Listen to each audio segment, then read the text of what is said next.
Yeah, there's no good way. I'm chasing fire when I'm running after you. You got that something that I never wanna lose. Ito na nga ang part 2 ng ating El Nido Palawan trip. Mga kabiyahero, welcome to Puka Bar.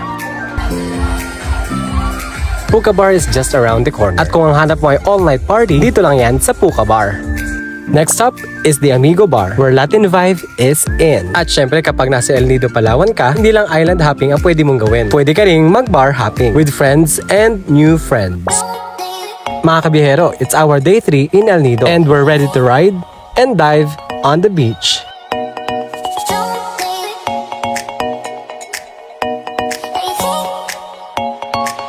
Just a kilometer away from El Nido proper, matatagpuan ang pinakasikat na Nacpan Beach. Mga kabiyahero, kung pupunta kayo dito, walang problema dahil ito ay libre at public beach. You can rent a bench for 500 pesos, good for 2. Pero tip ko sa inyo, magbaon na lang kayo ng sapin para pwede kayong mahiga at maglatag sa buhangin and enjoy the beautiful view of Nacpan Beach.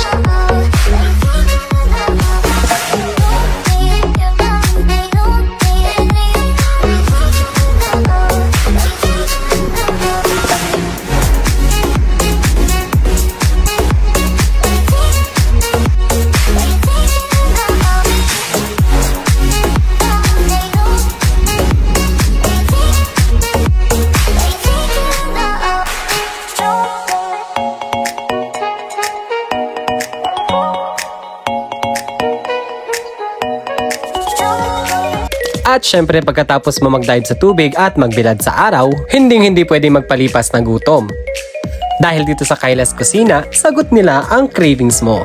Para sa napakainit na panahon, hindi mawawala ang mga milkshake. At para sa cravings namin today, inihaw na isda at butter shrimp. Syempre hindi mawawala ang mga extra rice. Hindi rin mawawala dito ang mga sari-sari store kung saan pwede kang mamili. O mga kabiyahero, after nating mag-dive at kumain sa Nacpan Beach, let's go to Leo Beach. Leo Beach is just a kilometer away from Nacpan Beach. At katabi nito ang El Nido Airport.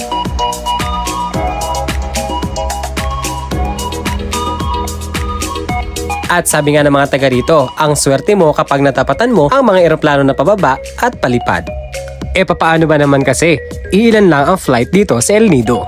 So kung pupunta ka dito sa Leo Beach, isa sa pwede mong pagkaabalahan ay ang plane watching.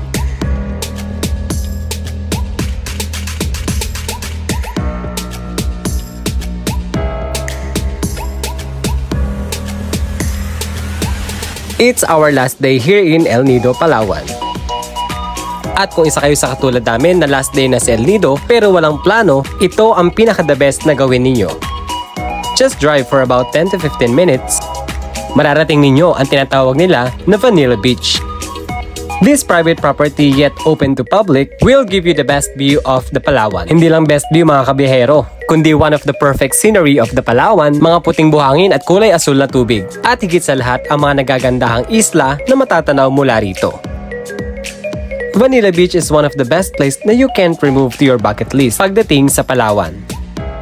We spent our half day here at after naming humiga sa buhangin at pagbilad sa araw, we drive going back to our hostel at para mag-ready sa aming biyahe mula El Nido papuntang Puerto Princesa.